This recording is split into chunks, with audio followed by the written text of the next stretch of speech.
നമസ്കാരം, തൊഴിൽജാലകത്തിലേക്ക് സ്വാഗതം.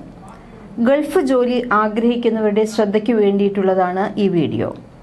ഗൾഫ് ജോലി എന്നുള്ളത് മിക്കവരുടെയും വലിയ ഒരു സ്വപ്നം തന്നെയാണ്. UAE-യിൽ നിങ്ങൾക്കൊരു ജോലി ശരിയായി എന്നിരിക്കട്ടെ, ഓടിപ്പോയി ജോലിയിൽ ജോയിൻ ചെയ്യുന്നതിന് മുൻപ് ചില കാര്യങ്ങൾ തീർച്ചയായും നിർബന്ധമായും അറിഞ്ഞിരിക്കേണ്ട ചില കാര്യങ്ങളുണ്ട്. UAE-യിലെ തൊഴിൽ മേഖലയെ മെയിൻലാൻഡ്, ഫ്രീ സോൺ എന്നിങ്ങനെ രണ്ടായിട്ടാണ് തിരിച്ചിരിക്കുന്നത്. ഇവിടെ UAE തൊഴിൽ നിയമം ഇവിടെ ബാധകമാണ്. അത് വളരെ പ്രത്യേകമായി ശ്രദ്ധിക്കേണ്ട ഒരു കാര്യമാണ്. UAE-യിലെ ഒരു മെയിൻലാൻഡ് കമ്പനി അത് പ്രവർത്തിക്കുന്ന പ്രത്യേക എമിറേറ്റിലെ സാമ്പത്തിക വകുപ്പിന് കീഴിൽ രജിസ്റ്റർ ചെയ്തിട്ടുള്ള ഒരു ബിസിനസ് സ്ഥാപനമാണ്. ഫ്രീ സോൺ കമ്പനികളിൽ നിന്ന് വ്യത്യസ്തമായി ഭൂമിശാസ്ത്രപരമായ നിയന്ത്രണങ്ങളൊന്നുമില്ലാതെ UAE-ക്ക് അകത്തും പുറത്തും എവിടെയും ബിസിനസ് നടത്താനാകും എന്നതാണ് ഈ സോണിന്റെ പ്രത്യേകത. UAE-യിലെ ഒരു ഫ്രീ സോൺ കമ്പനി എന്നത് രാജ്യത്തിന്റെ പ്രത്യേക സാമ്പത്തിക മേഖലകൾ ഒന്നിനുള്ളിൽ സജ്ജീകരിച്ച ഒരു ബിസിനസ്സാണ്.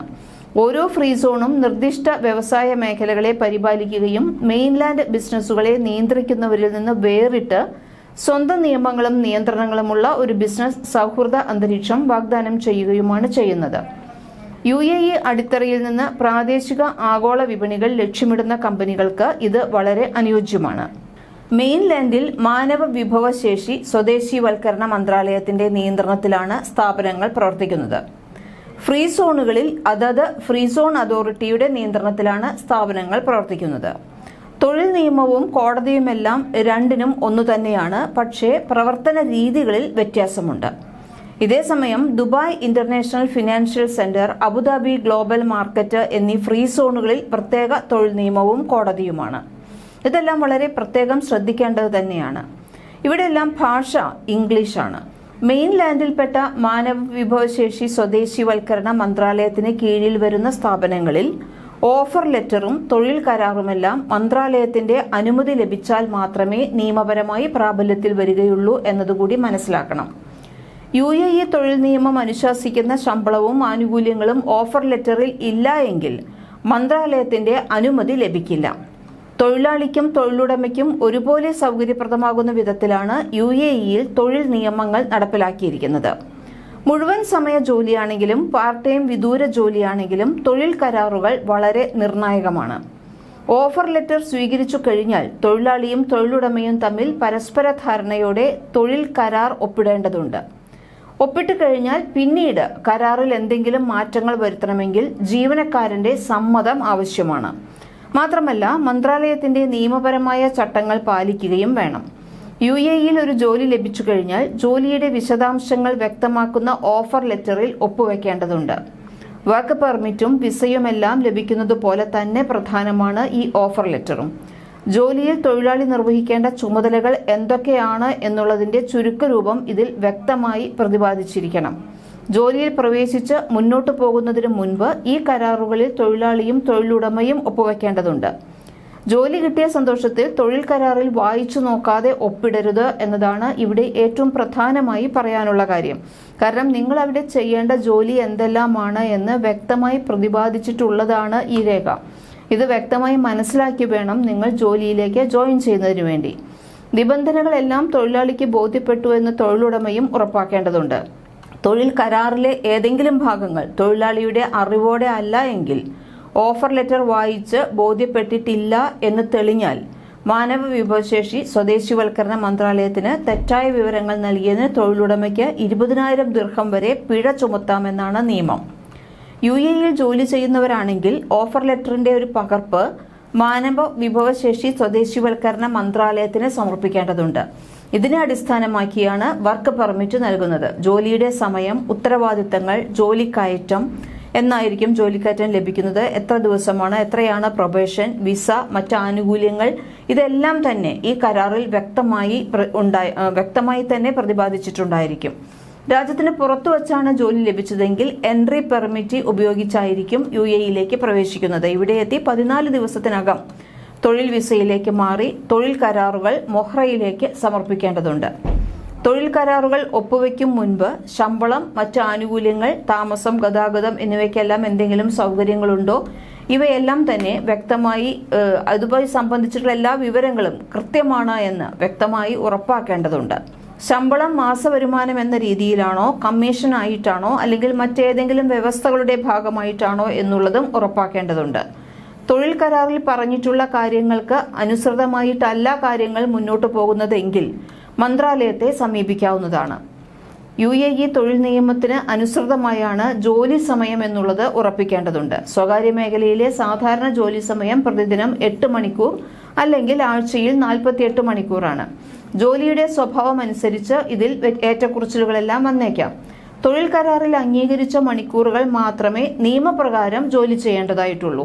തൊഴിലാളിയുടെ അഭ്യർത്ഥന പ്രകാരം വർക്ക് അറ്റ് ഹോം ജോലി ചെയ്യാൻ അനുവദിച്ചിട്ടുണ്ടെങ്കിൽ തൊഴിലുടമ നിർദ്ദിഷ്ട പ്രവൃത്തി സമയം നിശ്ചയിച്ചിരിക്കും. ജോലി സമയങ്ങൾക്കിടയിൽ ആവശ്യമെങ്കിൽ 1 മണിക്കൂറിൽ കുറയാത്ത ഇടവേള നൽകാനും നിയമമുണ്ട്. ഒരു ജീവനക്കാരന് ഒരു ദിവസം ഇടവേളയില്ലാതെ തുടർച്ചയായി 5 മണിക്കൂറിൽ കൂടുതൽ ജോലി ചെയ്യാൻ പാടില്ല എന്നും നിയമം അനുശാസിക്കുന്നുണ്ട്. ജോലിയുടെ സ്വഭാവം അനുസരിച്ച് അധിക മണിക്കൂർ ജോലി ചെയ്യാൻ തൊഴിലുടമയ്ക്ക് തൊഴിലാളിയോട് ആവശ്യപ്പെടാവുന്നതാണ്. ഒരു ദിവസം 2 മണിക്കൂറിൽ കൂടുതൽ അധിക മണിക്കൂർ ജോലി ചെയ്യിക്കാൻ അനുമതിയില്ല.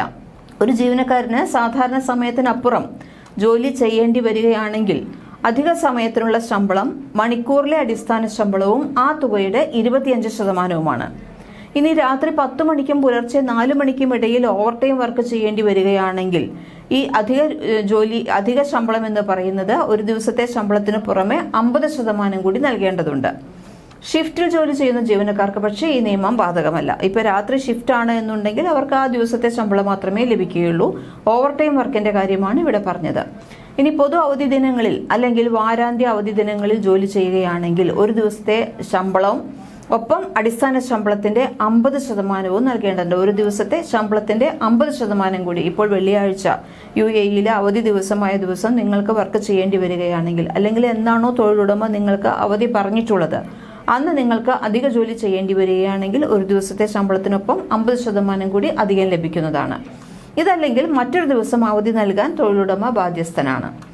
വാർഷികാവധി, അസുഖാവധി, പ്രസവാവധി, പൊതു അവധി തുടങ്ങി വിവിധ അവധി ദിവസങ്ങൾക്കുള്ള വ്യവസ്ഥകളും ഈ കരാറിൽ വ്യക്തമായി പറഞ്ഞിട്ടുണ്ട്. ഇതെല്ലാം വായിച്ച് മനസ്സിലാക്കേണ്ടതുണ്ട്. ജീവനക്കാർക്ക് പൂർണ്ണ ശമ്പളത്തോടെയുള്ള വാർഷിക അവധിക്കും അർഹതയുണ്ട്. വർഷത്തിൽ 30 ദിവസത്തെ അവധിയെടുക്കാമെന്നാണ് പല കമ്പനികളും പറഞ്ഞിട്ടുള്ളത്. ജോലി അവസാനിക്കുമ്പോൾ അവധികൾ ബാക്കിയുണ്ടെങ്കിൽ അടിസ്ഥാന ശമ്പളത്തിൽ നിന്ന് അവധി വേതനവും കണക്കാക്കാം. തൊഴിലാളി പെട്ടെന്ന് ജോലി നിർത്തിപ്പോവുകയാണെങ്കിൽ 30 ദിവസം മുതൽ 90 ദിവസം മുൻപ് വരെയുള്ള കാലയളവിൽ രാജിവെക്കുകയാണ് എന്ന് തൊഴിലുടമയെ അറിയിക്കേണ്ടതുണ്ട്. കരാറിൽ പറഞ്ഞതനുസരിച്ചിട്ടായിരിക്കും ഈ കാലപരിധി. ഇനി അതല്ല എങ്കിൽ ജോലി ചെയ്യുന്ന കാലയളവും വേതനവും സംബന്ധിച്ച് തൊഴിലുടമയും തൊഴിലാളിയും തമ്മിൽ സമവായത്തിലെത്തുകയുമാകാം. സാധാരണയായി 6 മാസമാണ് പ്രൊബേഷൻ കാലയളവായി UAE തൊഴിൽ നിയമം പറയുന്നത്. സാധുവായ കാരണങ്ങൾ ഉണ്ടെങ്കിൽ ഈ സമയത്തിനിടയിൽ അനുകൂലമല്ല എന്ന് തോന്നിയാൽ ജോലി രാജിവെക്കുകയോ ജോലിക്ക് അനുയോജ്യനല്ലെന്ന് കണ്ടാൽ തൊഴിലാളിയെ പിരിച്ചുവിടുകയോ ചെയ്യാറുണ്ട്. തീരുമാനം തൊഴിലാളിയുടേതാണെങ്കിലും തൊഴിലുടമയുടേതാണെങ്കിലും 14 ദിവസത്തെ മുൻകൂർ നോട്ടീസ് നൽകിയിരിക്കണം. ഇനി പ്രൊബേഷനിലിരിക്കെ തൊഴിലാളിക്ക് പുതിയ മറ്റൊരു കമ്പനിയിൽ ജോലി കിട്ടി മാറിപ്പോവുകയാണെങ്കിൽ തൊഴിലാളിക്ക് വേണ്ടി തൊഴിലുടമ ചെലവാക്കിയ തുക ശമ്പളമായിട്ടോ അല്ലെങ്കിൽ 6 മാസം ഉണ്ടല്ലോ, അതിൽ എത്ര മാസം, ഇപ്പോൾ 6ാമത്തെ മാസമാണ് വേറെയിലേക്ക് പോകുന്നത് എന്നുണ്ടെങ്കിൽ കഴിഞ്ഞ 5 മാസം ചെലവാക്കിയ തുക പുതിയ തൊഴിലുടമ പഴയ തൊഴിലുടമയ്ക്ക് നൽകേണ്ടതാണ്. ഇതിന് 2 വർഷത്തെ കാലപരിധിയിൽ ഈ തുക ആവശ്യപ്പെട്ട് പഴയ സ്ഥാപനത്തിന് അല്ലെങ്കിൽ പഴയ തൊഴിലുടമയ്ക്ക് ലേബർ കോടതിയെ സമീപിക്കാനുള്ള അവസരവുമുണ്ട്. അതുകൊണ്ട് തന്നെ പ്രൊബേഷൻ കാലത്ത് മറ്റു ജോലികളിലേക്ക് പോകാനുള്ള സാധ്യത വളരെ വിരളമാണ്. അങ്ങനെ പോകാതിരിക്കുന്നതാണ് കൂടുതൽ നല്ലതും. സാധാരണ രീതിയിൽ ഇംഗ്ലീഷിലും അറബിക്കിലുമാണ് ജോബ് ഓഫർ ലെറ്ററുകളും തൊഴിൽ കരാറുകളും നൽകുന്നത്. എന്നാൽ 2016 മുതൽ ബംഗാളി, ചൈനീസ്, ദാരി, ഹിന്ദി, മലയാളം, നേപ്പാളീസ്, സിംഹള, തമിഴ്, ഉറുദു എന്നീ ഭാഷകളിൽ നിന്ന് ഏതെങ്കിലും ഒരു ഭാഷയെ 3ാം ഭാഷയായി ഉൾപ്പെടുത്തിയിട്ടുണ്ട്. അപ്പോൾ തൊഴിലാളിക്ക് മനസ്സിലാകുന്ന ഭാഷയിൽ എഴുതിയ തൊഴിൽ കരാർ വളരെ ശ്രദ്ധയോടെ വായിച്ച് മനസ്സിലാക്കി മാത്രം ജോലിയിൽ പ്രവേശിക്കാൻ ശ്രദ്ധിക്കേണ്ടതുണ്ട്. കൂടുതൽ തൊഴിൽ വാർത്തകളുമായി വീണ്ടും വരാം. ഈ ചാനൽ സബ്സ്ക്രൈബ് ചെയ്യൂ.